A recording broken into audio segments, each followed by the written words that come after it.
All right, everybody, we're here for another episode of Beyond the Mat. It is Friday, April 29th, 2022. We are going to look at Friday Night Smackdown for the WWE tonight.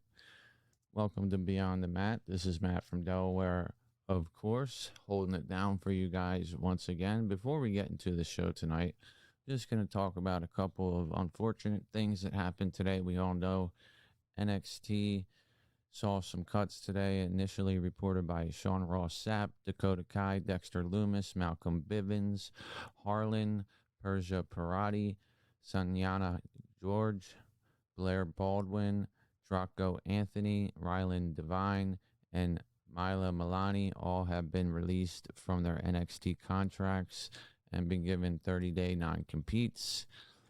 This was classified as a budget cut according to John Laurinaitis, and it's something that WWE is doing. We saw 85 main roster cuts last year.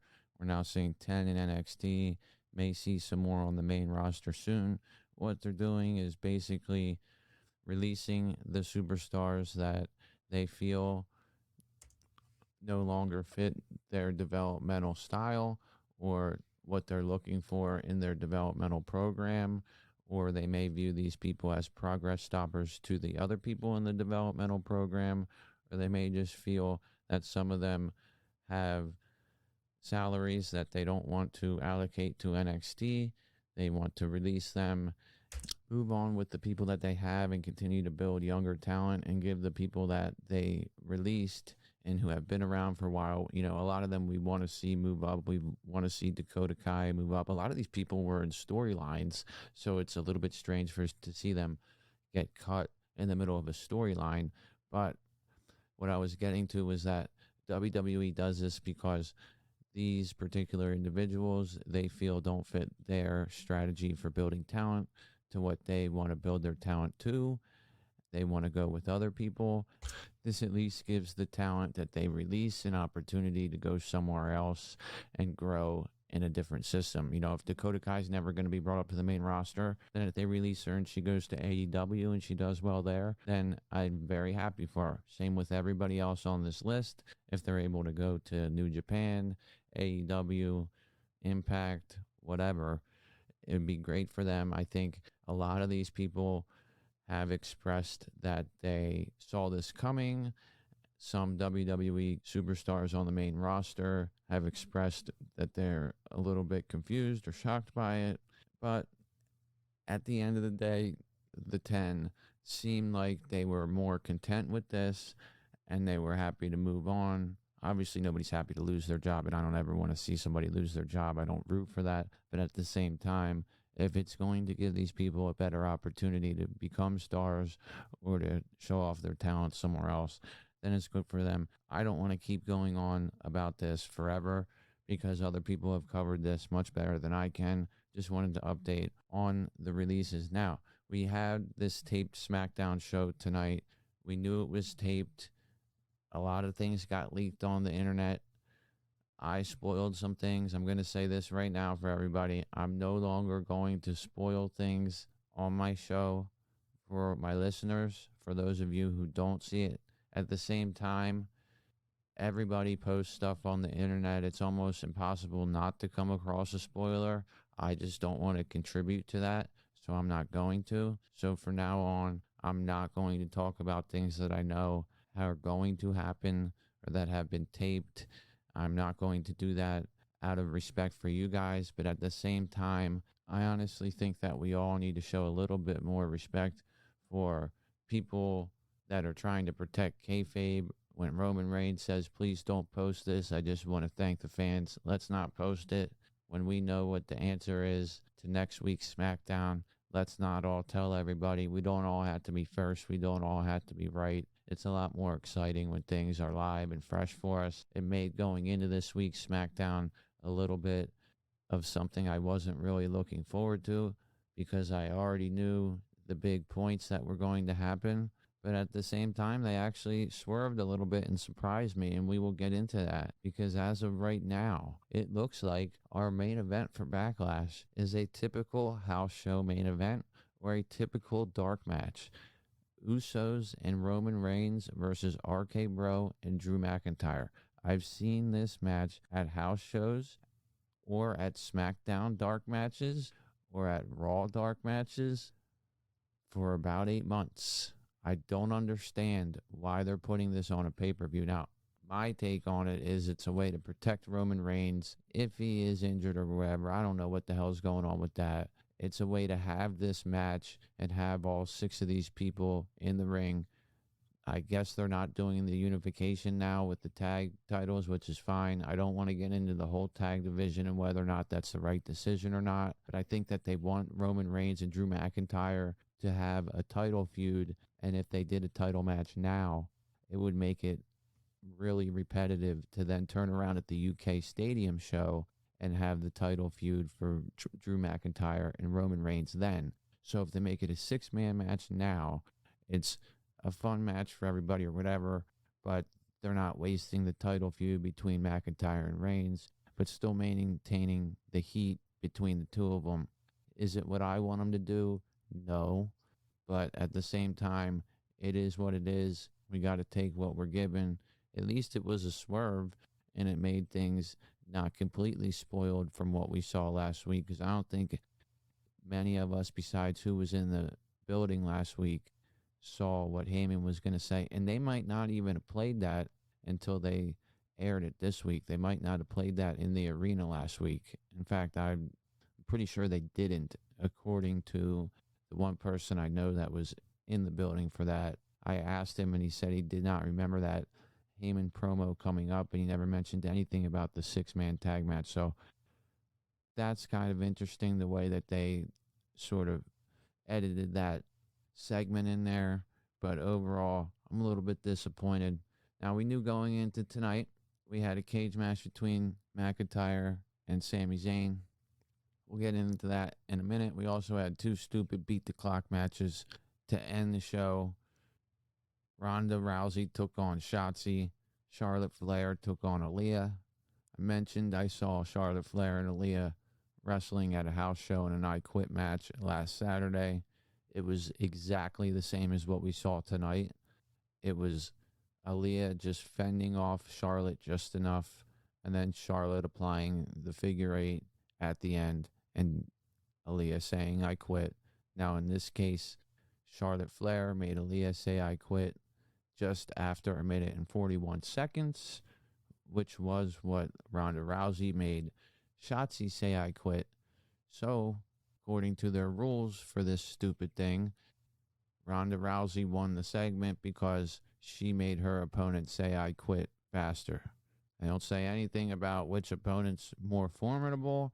They don't say anything about what the fuck the wrestlers are doing in the ring. I mean, you got Flair, who's trying to win a beat-the-clock match, and after every move, she's posing and paying attention to Rousey and all. If you would think if she wants to win something that's timed, she's not going to do these heel antics and troll the crowd and stare at Ronda Rousey and taunt people and mock people and talk crap during the match. Just beat down Aaliyah and put the figure 8 on, and then you win the segment. The Rousey and Shotzi match was done much better.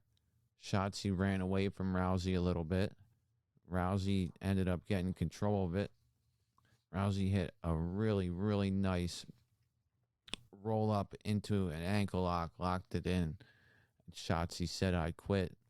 Now, the interesting thing about this is that to start off the show, when they started with the cage match, they made us aware of the fact that Drew Gulak was the timekeeper for the evening. So, at the end of the night, when Drew Gulak was the timekeeper for these matches that were beat the clock, he timed Ronda Rousey at 1 minute and 41 seconds. And then he did not ring the bell for Charlotte Flair until after the 1 minute and 41 seconds was over, although Aaliyah did not tap until after the 1 minute and 41 seconds was up. But this led to Charlotte Flair getting pissed off, going over to Drew Gulak and saying, "What the hell is wrong with you? Ring the damn bell." And she says, "I quit." She keeps saying, ring the bell, ring the bell. Then she beats him up over the announce table. And that's basically how SmackDown went off the air tonight. I wonder if Drew Gulak's going to get involved in this match somehow as the guest referee or whatever. I mean, they've been using him here as a foil to get heat on Charlotte and to just put something else in this feud besides boring Ronda Rousey and Charlotte Flair, whose promos up to this point just haven't been working. I think that doing this stuff and having Gulak has actually made the interaction between Flair and Rousey a lot more palatable to take. Flair's been a little bit better. Rousey's still been good old lousy, drowsy Ronda Rousey, but at the same time, they've added Drew Gulak in here, who can be attacked by Flair and everybody can boo that instead of everybody booing the fact that Rousey sucks at promos. So it's actually not a bad idea. You know, poor Drew Gulak to have to go through this because he's certainly a more talented person than should just be a guest timekeeper who gets his ass kicked by a woman. But at the same time, we'll see what's in the future with him. At least they're featuring him and using him in some way. I don't have a problem with it right now. I actually thought it was all pretty funny, and he's doing a good job with it. If he likes it, that's fine. So that was the end of SmackDown. Before I get into the rest of it, though, I did want to go back to what I was saying about the pay-per-views, the UK shows. We have Backlash pay-per-view, premium live event, whatever you want to call it, happening in a place that holds about 12,000 people. Then you have your stadium shows that can hold 40,000, 60,000, whatever the hell they hold. So they don't want to have matches that draw large crowds in these arenas that aren't going to be able to hold large crowds. So if they do this house show main event at Backlash, it makes sense because they want to save that big Drew McIntyre feud for the UK stadium show. And even Andrew Zarian was saying Nassau Coliseum, which he lives nearby, used to be able to hold 17,000 for a Raw show. And now, after all the renovations and the suites and all the things they do to these indoor buildings, there's only 12,000. Same thing happens near me at the Wells Fargo Center. They redid it, did all these suites and took out different sections. And what used to hold 22,000 now holds 17,000 for a basketball show, much less for a wrestling show. But at the end of the day, it's all about the arena, what it can hold. That's going to tell us how big the matches are going to be, because they're just not going to do something that's going to draw a lot of attention and a lot of people and a big gate if they don't have the capacity to hold a big gate. So I understand what's happening here. I would just like to see something other than a 3-on-3 match with no stakes whatsoever. If the unification for the tag match is gone, then there's no stakes. They ripped the fucking contract up tonight. Roman Reigns ripped it up in the middle of the signing set. Nobody signed a contract. Now, we do know that on Monday Night Raw, we're going to see the Usos and Reigns, RK-Bro, and McIntyre again. I don't understand why they couldn't just wrap this up in this episode so that way they don't have to waste time on Raw and allocate that time to somebody else who's either not on TV at all or in a storyline that needs to progress. But whatever, they're going to give it to us on Raw because those are the biggest stars that they have right now, the biggest feud they have going on, and probably what's piquing the most interest of the fans. That's fine. And I actually like the fact that you can watch SmackDown and Raw, and you don't have to say, oh, I want to watch SmackDown because Roman Reigns is on it, and that's the only time I'm going to see him. I like being able to see pretty much all the top stars on both shows, save for some of them. If they continue to do this, I have no issue with it. But at the same time, they need to stop telling us about how important their brand split is and how Survivor Series is the only time SmackDown and Raw people meet, because it ain't true. And we've all been saying this for a while. And I just think that right now, the way that they're doing it is the way that it should stay. Champions should travel. Top guys should travel. Then brand-specific people involved in the mid-card title, stuff like that, they should stay where they're at. That's fine. But I like the idea of having the bigger stars crossing over shows. It makes the shows better. I mean, let's not all lie. It's much better when Roman Reigns is on the show than when not, especially when it's a segment like tonight. It was great to see Drew McIntyre step to him, get the better of him, and get rid of him the way that he did. I had a feeling that was going to happen, judged by the match I saw last week. They went 35 minutes, main event at the house show. McIntyre really got the better of Reigns for about 25 of the 35 minutes. Reigns ended up ending it by reversing a Claymore into a spear. But at the end of the day, that made me excited to see them wrestle at Backlash, regardless of how many times I've seen them wrestle each other. And now we're not going to see that. We're going to be seeing, like I said, the equivalent to a house show main event or a dark match to send the fans home happy after Raw. So Friday Night SmackDown, guys, we got a cage match to start the show off. Drew McIntyre and Sami Zayn. We all know the story here. Sami's been scared shitless from Drew McIntyre. Drew starts this one out by knocking Sami down, tries to shut the door here to make sure Sami can't get out. Gets it locked up. Sami then ducks a quick lariat attempt. He starts to climb out. Drew gets up to him, throws him into the corner. Drew then starts throwing Sami's face into the mesh, side to side, over and over again. Eventually, Zayn catches himself on the cage and starts to climb out of there. But Drew catches up to him. He starts to climb the cage with him. They work over to the corner. Then Sami gets the better of Drew by ramming his face into the side of the cage. Then he gets in a nice sunset flip power bomb off the top rope on Drew that knocks Drew out for a minute. Gives Sami a little window to get out, but we actually go to a commercial break right at that moment. We get back from the commercial break. We got Zayn smashing Drew's face into the steel cage, kicking him from behind. This goes on for a minute until Drew finally powers out of it. Now, just before Drew powered out of it, Sami started yelling, "Do I look scared? Do I look scared?" And then McIntyre powered right out of it. He then picks up Sami, slams him into the cage. Then he charges him, but runs right into the cage because Sami dodges him. Sami then nails Drew with a haluva kick, and Drew goes down. Looks like Sami's got a little bit of a window to get the hell out of the ring here. So that's just what Sami does. He goes to climb out again. And this whole match, Sami was just taking every opportunity to run the hell out of the cage. That's how it started. Obviously, that was the story here. So he tries to get out.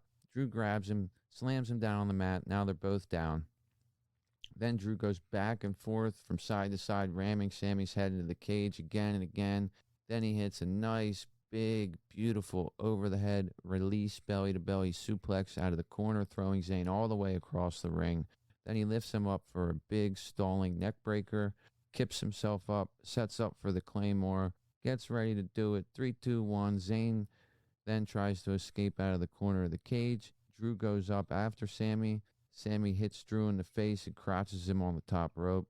Now Zayn's taking forever to get up to the top rope. Drew finally comes to, gets up top, grabs Zayn. Zayn was actually looking like he was going to go over the top here. He was halfway over the fucking cage, and Drew grabbed him, nails a massive superplex off the top of the cage. Michael Cole called it a bone-rattling superplex. Then we get Drew standing up, sets up for the Claymore, nails it this time. Zayn's got nowhere to go, pins him 1, 2, 3, wins the match, climbs up to the top of the cage with his sword, starts posing. Everybody seems happy. So again, McIntyre defeats Sami Zayn in a cage match. Sami Zayn again looking scared as hell from him. That's okay. They put over McIntyre as a monster here in these last couple weeks and really heated him up, at least to look formidable against Roman Reigns. Zayn did his act well here. I think it's tough to see Zayn continue to lose and be portrayed this way. I'd like to see him work his way back up the card, but I don't know how the hell they're going to do that given what they've done to him now. He's certainly not worthy of a match on a pay-per-view right now because I don't know who the hell it would be, but he is worthy of interfering in the McintyreRkbro match at Backlash. But it having the Usos and RK-Bro in it now makes it a little bit less likely in my mind that Zayn's going to get involved in that. But I would like to see Zayn interfere in that match, especially if it doesn't have stakes and it's not going to affect RK-Bro losing titles. Have Zayn interfere in that match. Give him something to do. He had all this feud with McIntyre. He did all this work making himself look like a complete coward so that McIntyre could look a lot more tough. So give him a bone here. Other than that, though, McIntyre looks strong in this one. They played this out for 4 weeks. I don't know why they just didn't go straight from the one match that Sami Zayn ran away from to the cage match. We didn't need the lumberjack match and the second match that Sami ran away from. So, but this is how they do it. They give us 4 weeks of the same match. We get the idea. Drew McIntyre's a monster. We'll get the idea that he's a monster a little bit later, too, when we see the contract signing. But up next, we got Happy Corbin. He comes up, says we got a new and improved version of Happy Talk because we don't have to deal with my lackey, Madcap Moss, or his awful jokes that he insisted on telling me every single night. I never found them funny. So at WrestleMania Backlash, I'm going to show him the one thing that he did do that was relatively funny, and that was when he thought he could beat me. He's still living off his Andre the Giant Battle Royal victory. He lost that to me because I molded him and I made him. Everything I touch turns to gold. So just like I made Madcap, I'm going to destroy him. But tonight I have something special. I'm going to settle for destroying this one thing that he loves most, his Andre the Giant trophy. He says, I can't wait till Madcap returns and sees his one little accomplishment smashed into 1 million pieces. So bring me the sledgehammer because I'm going to smash the trophy. So then behind him, we see Madcap Moss in the corner of the ring, you know, the babyface tag team corner, behind the little velvet ropes. He's got a sledgehammer in tow. Corbin continues to talk and doesn't realize he's there. He's talking about how he's going to crush the trophy. Then he turns around and sees Madcap. He sticks his hand up like he wants him to slow down. Madcap charges at him with the sledgehammer. The sledgehammer goes flying. Corbin tries to get out of the ring. Then Madcap beats him. He starts beating him down, beats him into the big white chair, beats him into the corner, throws him into the ring post, and then eventually gets him out of the ring. So Madcap stands tall here, and Corbin walks away. Happy to see Madcap look like more of a badass this week. I didn't even notice if he was wearing those suspenders again. But, you know, Madcap and Corbin are being mixing it up at Backlash now. I have faith that they can have a decent match. Is it going to be great? Probably not. But they got to give him something. They got to get Madcap rolling here if they're going to find anything in him. So that's fine. Didn't have a problem with the segment. I thought it was pretty cool that Madcap showed up out of nowhere. And it wasn't just a stupid segment where they both came out to do the happy talk shit and then Madcap got pissed off or something. So I was all right with this one. I thought, you know, going through the show so far, we got the cage match, then this. Wasn't bored, wasn't pissed off, was pleasantly surprised because I'll tell you what, happy talk used to be the time when I turned the fucking TV off. I was embarrassed if other people would come in the room and see me watching this. I went to a show with my son and my wife watched it. And she saw Happy Talk and was like, what the hell is that? Why is that on a wrestling show?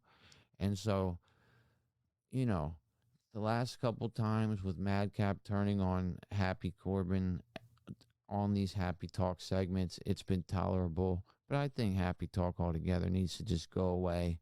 It's not doing anything except for getting heat on one person, as opposed to something like Miz TV, which they use as a vehicle to get new people working with the Miz or working with somebody else. It just works so much better on Miz TV. The Happy Talk thing is just totally annoying and needs to stop now that it's not Moss and Corbin together.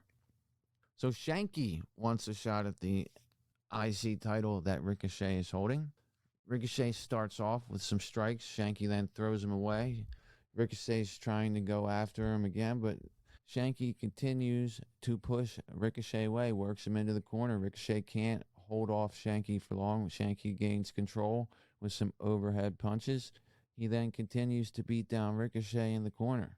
Shanky's got early control here, driving a shoulder into the corner, dropping Ricochet to the ground. It's a snapmare now, then he locks in a chin lock from behind.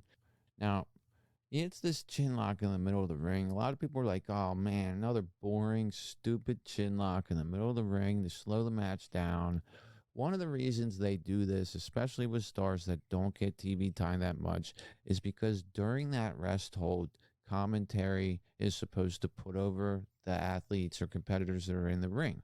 So somebody like Shanky that doesn't get out there very much, or really anybody that's in a squash match, it's not just important to go do the moves you know how to do.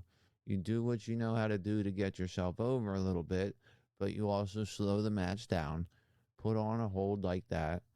You communicate during that hold, you rest during that hold, and commentary puts you over during that hold. So that happened twice during this match, but that's another reason why we see these rest holds in the middle of the matches. It's not just a rest spot, not just a communication spot. It's a spot where commentary needs to put over somebody who the viewer doesn't necessarily know very well or care about. And in this case, it was Shanky. So Ricochet tries to fight out of the rest hold. Shanky throws his ass on the ground, drops an elbow, goes for a cover, only gets two. Shanky then tries to work into the corner, but Ricochet nails him in the face with a knee. But Shanky recovers pretty quickly, grabs him by the throat, slams him down, then hits him with a punch, which drops Ricochet again, and then he applies another rear chin lock to get himself over a little bit more. Ricochet hits some kicks and some punches to try to fight back, but Shanky grabs him by the neck, throws him into the ropes. Ricochet then dodges a clothesline from Shanky. He nails a nice looking springboard crossbody, goes for a pin, only gets two. Both men are now down and reeling.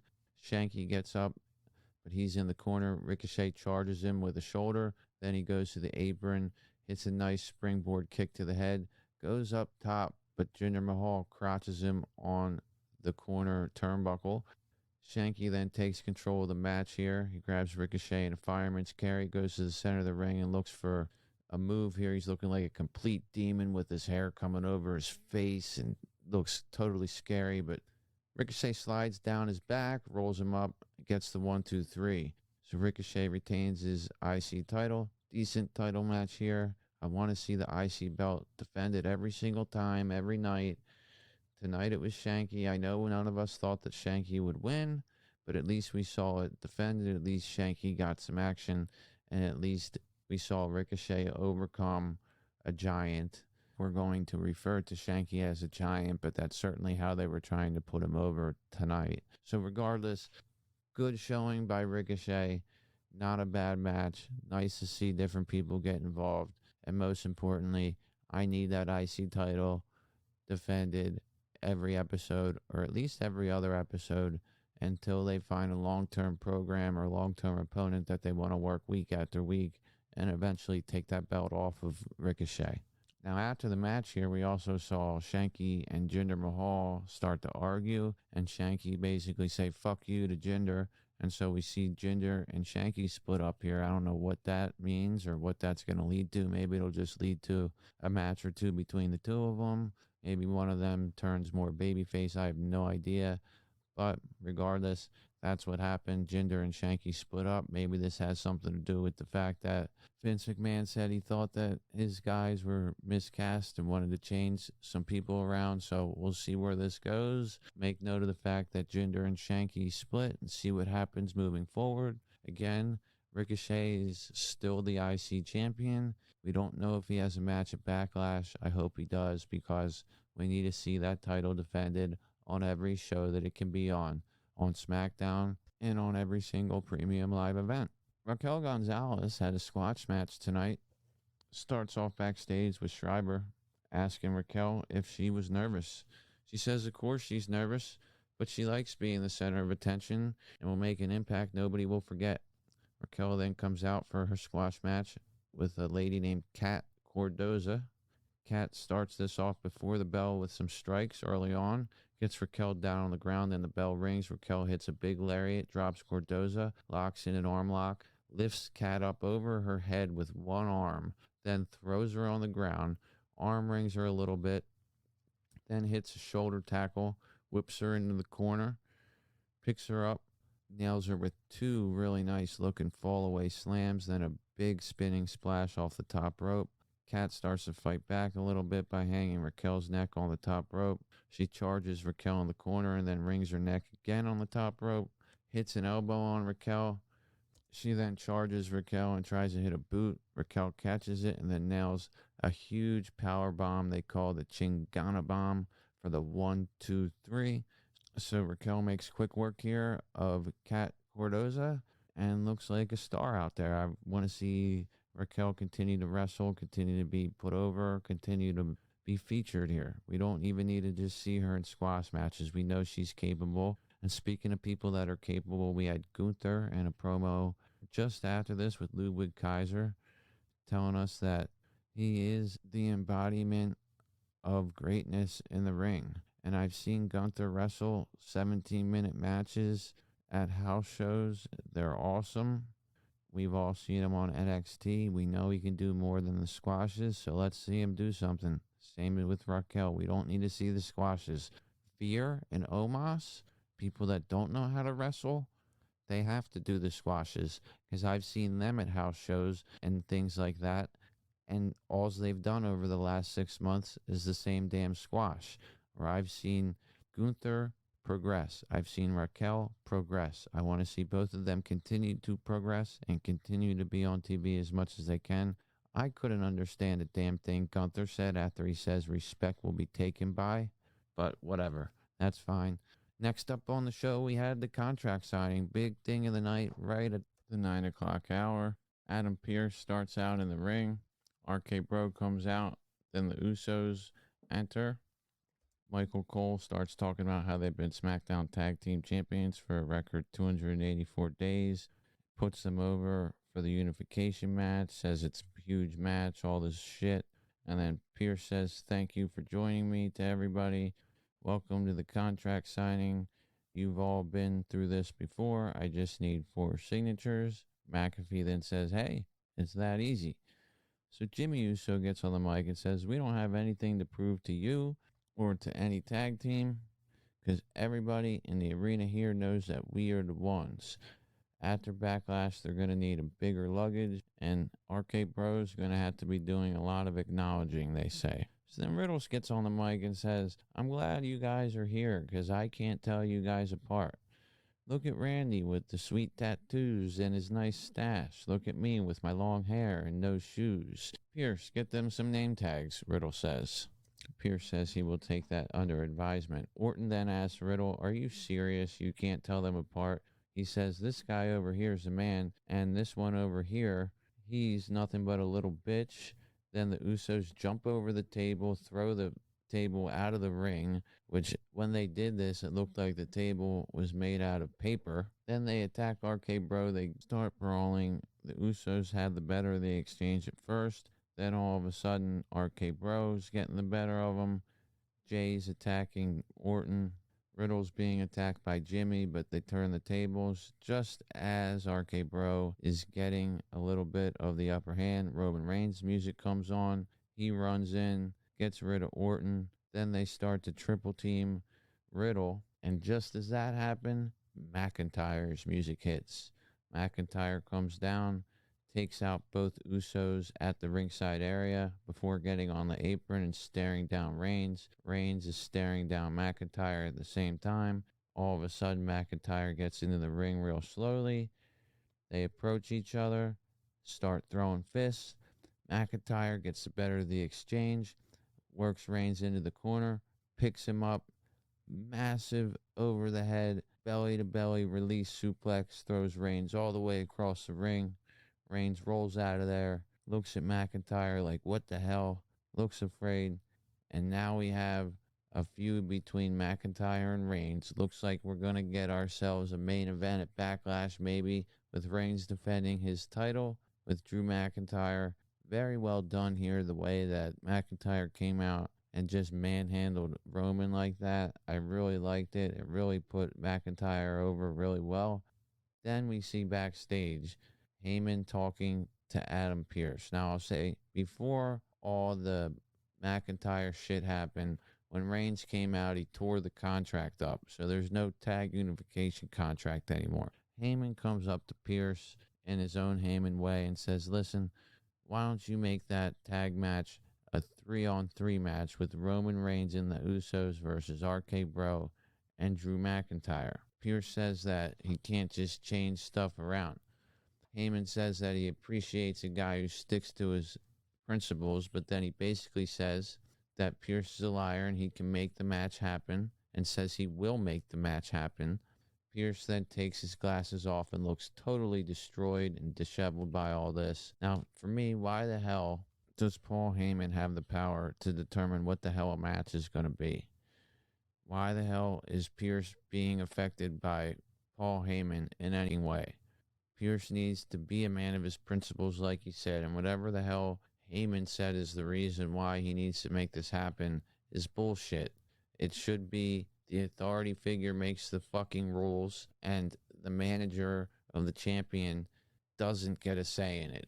I mean, I just now we're getting a 3-on-3 match, McIntyre and RK-Bro versus the Usos and Reigns, and every freaking dark match that I've seen has been the Usos and Reigns versus McIntyre and some babyface tag team. Lately, it's been RK-Bro a lot. Every fucking house show, if it's not Reigns versus McIntyre, it's Reigns and the Usos versus McIntyre and RK-Bro or the Viking Raiders or the New Day or somebody. We've seen this. They're giving us a house show match as the main event of a pay-per-view. It's great to have all 6 of those guys in the ring at one time. I understand it protects Reigns.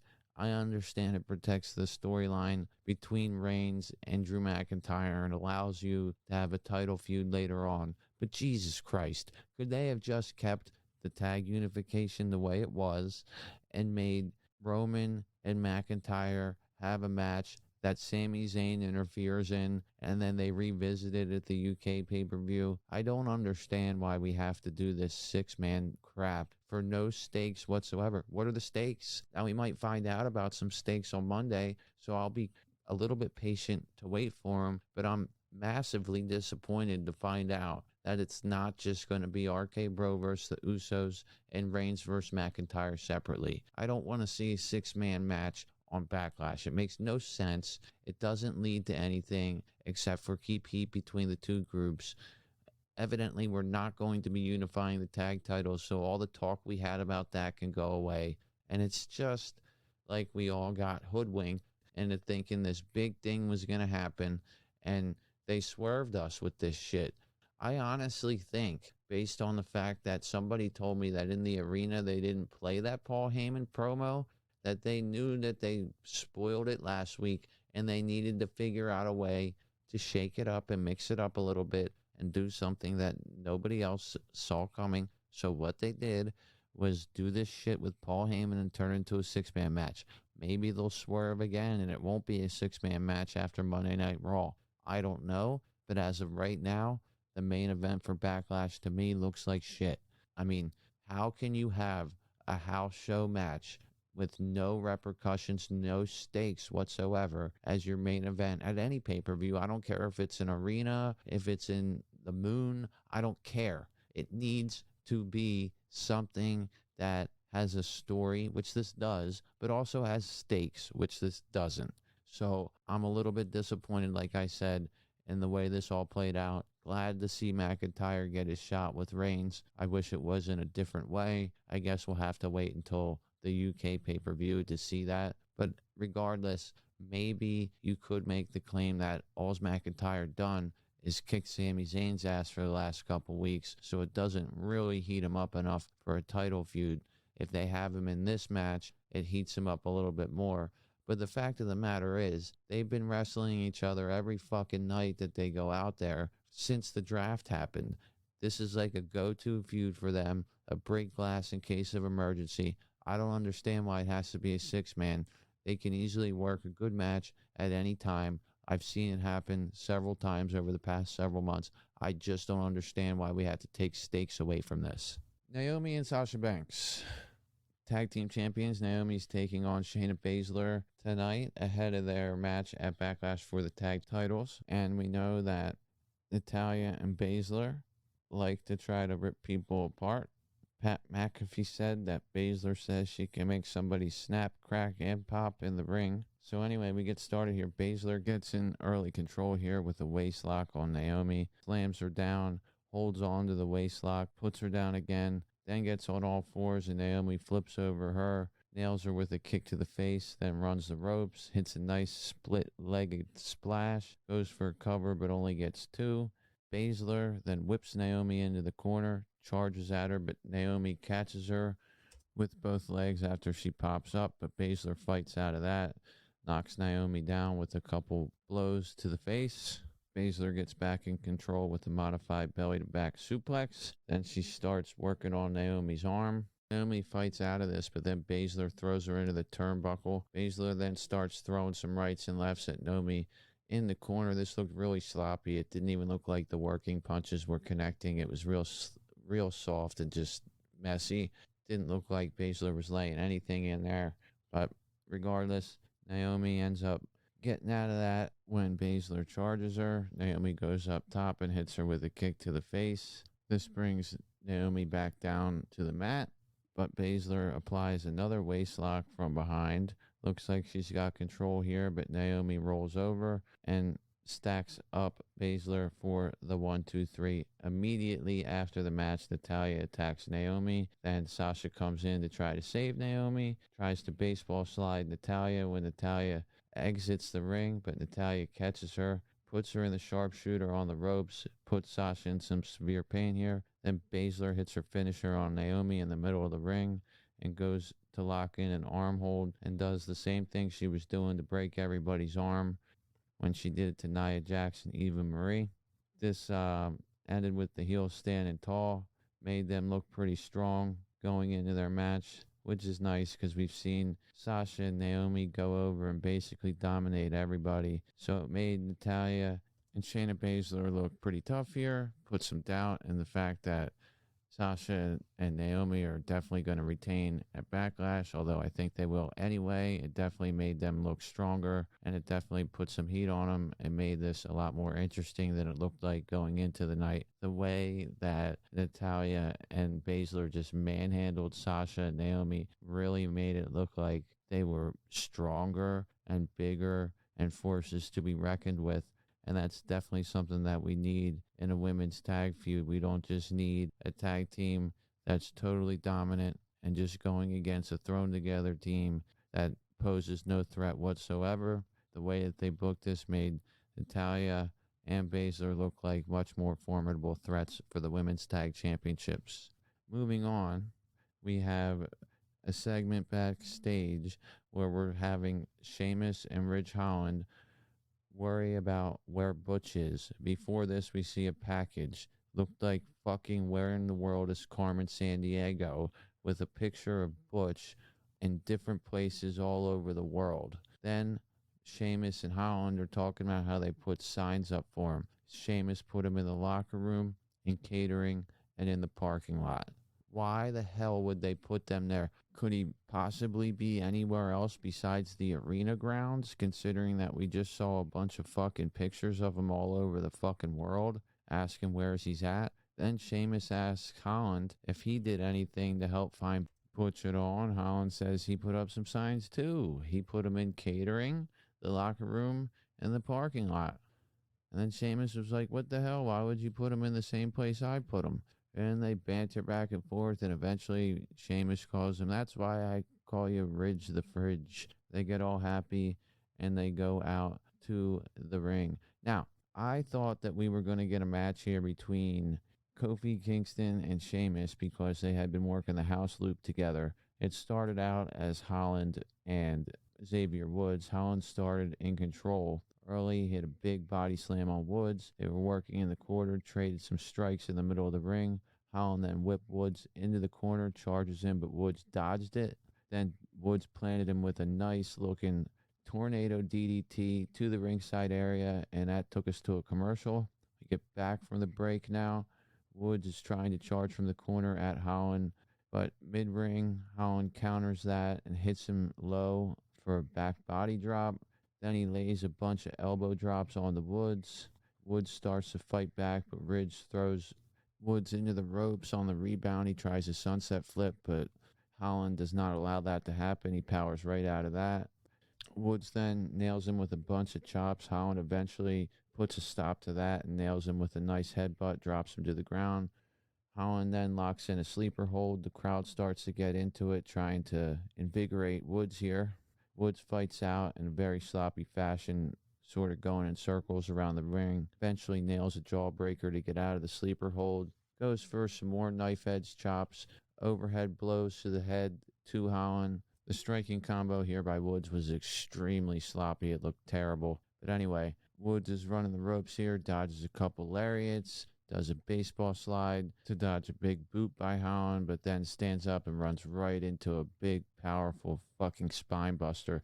Puts him down for a near fall. Holland then back in control. Hits a boot on Woods, smearing his face into the mat. Holland picks Woods up. Looks like he's setting up for a power bomb, but Woods keeps falling down. Starts hitting Woods with some elbows over and over again. Gets him into the power bomb position again.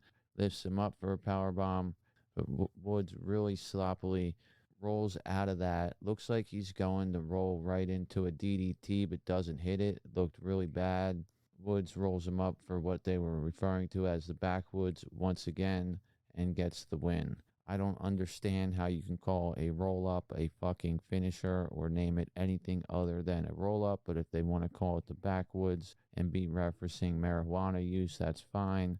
The thing is, the New Day is supposed to be a comedy group that appeals to younger audiences, and having something called a backwoods is a little bit contradictory to what their character is, but that's just me talking. Anyway, we get out of this match, and Sheamus gets pissed off, says he wants to show Holland how it's done, so he ends up taking on Kofi Kingston. We go to a commercial break while the match is starting. Get back from the commercial break. Kofi nails Sheamus with a kick to take him to the ringside area. Then from the apron hits Sheamus with a boot to the face, climbs up to the top rope, and wipes out Sheamus with a nice looking back moonsault. He brings Sheamus back into the ring, and Sheamus then gets the better of him before they can get back in there. Starts chopping Kofi's stomach, hits him with a couple elbows, tries to bang the cauldron, but gets hung on the rope by Kofi. Kofi then goes for a roll-up in the ring, but Sheamus kicks out. Kofi hits an elbow from the second rope. This drops Sheamus down to his knees. He's on all fours now. He gets up. He ends up hitting a very beautiful tilt-a-whirl Irish curse backbreaker with one arm. Holds him there for a minute across his knee. Then goes for a second one. And then for good measure nails a third Irish curse backbreaker right on Kofi. Rolls him over, then locks in a modified camel clutch. Kofi fights out of it with some elbows to Sheamus, hits him in the face. They go to the ropes. Sheamus nails him with a big tilt-a-whirl power slam off the rebound. Then he poses. Sheamus starts to power up, looking for the bro kick, but Kingston dodges it. Hits an SOX, stacks him up. Sheamus kicks out of that after two. Kofi then climbs up to the top rope. Sheamus meets him right there. They start to exchange blows up there. Kofi gets rid of Sheamus with a headbutt, goes for a flying forearm, but runs right into a knee to his face. Sheamus rebounds with a thunderous big boot, goes for the pin, and gets the 1, 2, 3. That's it. Sheamus beats Kofi Kingston. Right after the match, Sheamus continues to beat down Kofi Kingston. Ridge Holland attacks Xavier Woods. They end up setting up a table right in front of the announcer's desk. They pick up Woods, Ridge Holland does, and sends him with a power bomb right through the table. Later on, we find out that next week we will have a tables match between Sheamus and Holland and Kofi and Woods. I don't know if they're doing anything at Backlash, but at least we got that to look forward to next week. A nice tables match. I would imagine the baby faces are going to go over, but I thought that Ridge Holland hitting that power bomb and sending Woods through that table was one of the best things I've seen Ridge Holland do in his entire career on the main roster. I mean, everything about that I loved. I love seeing Woods getting thrown through the table. I like seeing Hollins get that spot. And I like the fact that we might see the New Day go through a couple of tables next week too. And listen, I don't hate the New Day. I know the New Day has a place. I have a lot of respect for the things that they've done and the accomplishments they've had. But a lot of the things that they do are just downright annoying. And I know a lot of you know what I'm talking about. I just want to see good tag team wrestling. I don't need all the ridiculous trombone pancake bullshit that they do and the gyrating and all that. If they didn't do all that and just performed as regular performers, I might actually be able to enjoy them more because they've had good matches before. But right now, I'm all with the heels in this feud. I'm all about building up Holland, and hopefully we see Butch again if they ever find him and he can get built up too. Lacey Evans comes on to cut yet another fucking promo after 4 weeks, and she states this time she was the first in her family to graduate from high school. She joined the Marines, graduated top of her class, was the only female on her Marine squad team. She says she was the only one on graduation day who didn't have her parents to wave to. She says, can you imagine just looking up and trying to find your father's face and you don't see him there? Imagine working your ass off trying to make your parents proud only for them not to show up for you.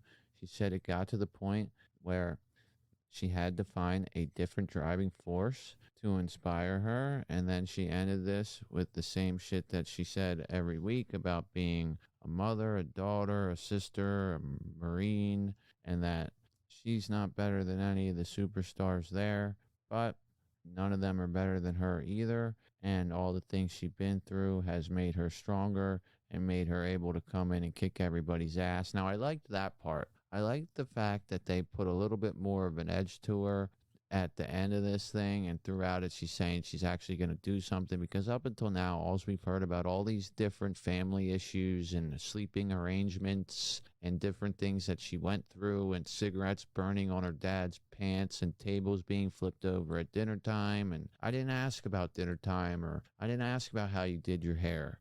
I didn't ask all that shit. I understand that the story sells itself. It's a good story. That's fine.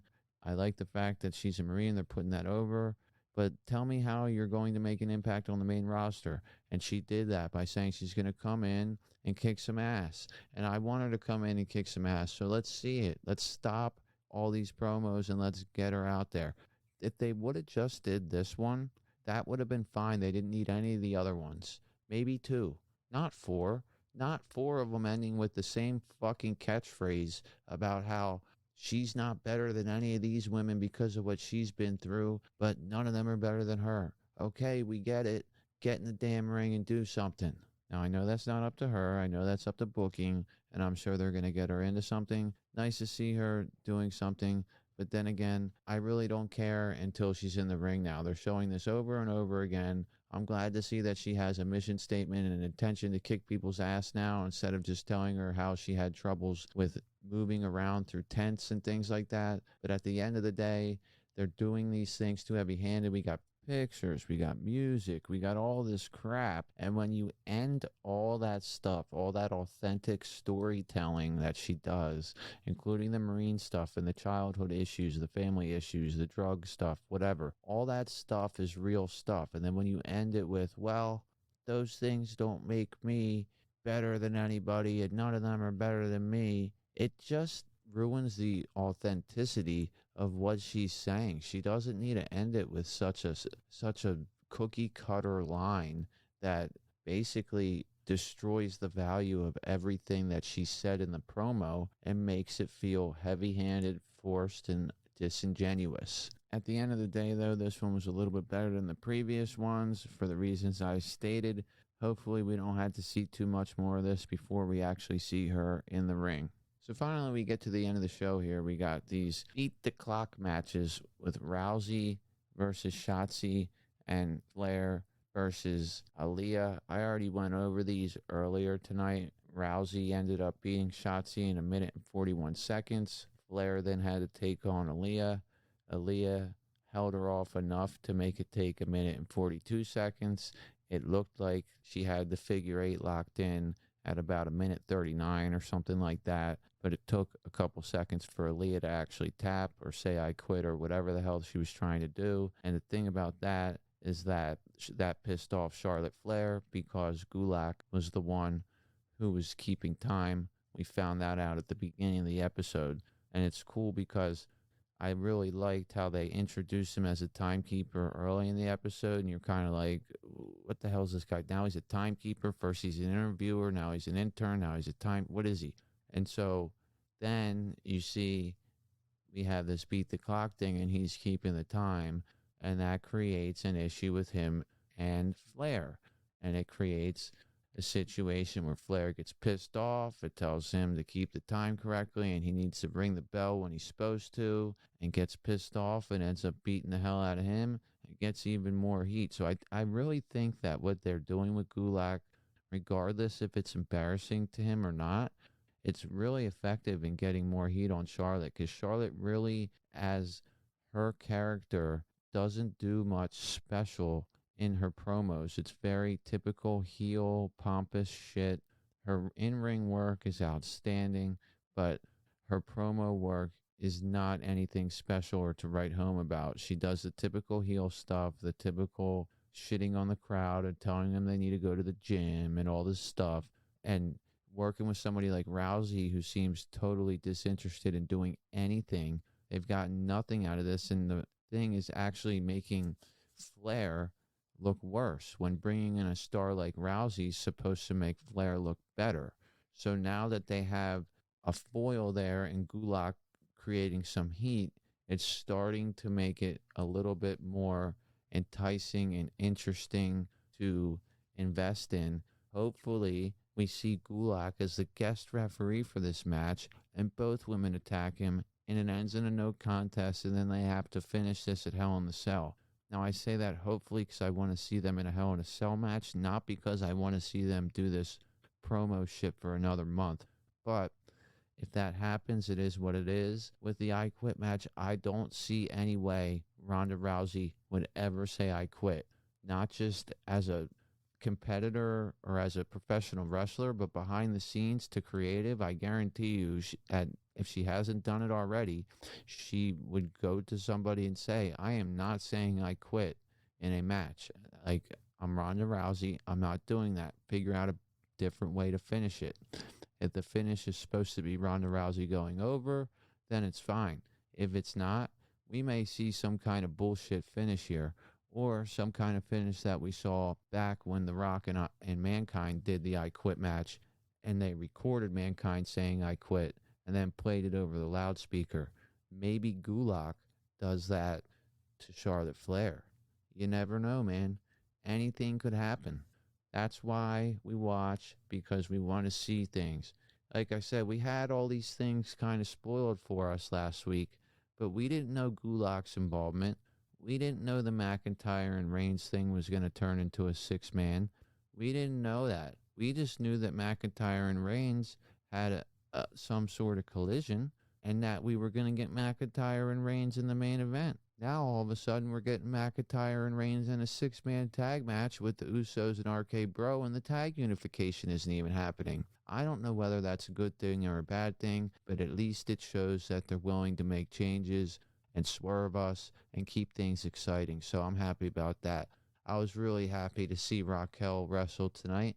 Seen her at a couple live events, obviously seen her in NXT, and she doesn't need to be doing these squash matches. It's nice to introduce her that way and show that she can kick ass, but put her in there with somebody that you trust and get her going. She's a star in the making. She's got all the qualities.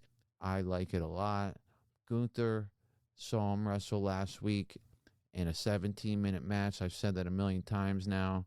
He doesn't need to just be doing squash matches. I know that he's so big and so powerful that it's almost unbelievable that anybody could beat him. But get him out there and start beating people, man. Like, he is a great wrestler. And that 17-minute match with Mansoor made Mansoor look like he belonged in the damn Hall of Fame, because he was allowing Mansoor to do his moveset on him, and he was selling for him. And it was just a great visual to see this little guy in Mansoor doing all this work on this big giant monster and Gunther's still going over and doing his things, but he actually has the ability to sell correctly. Veer does not do that. Omos does not do that.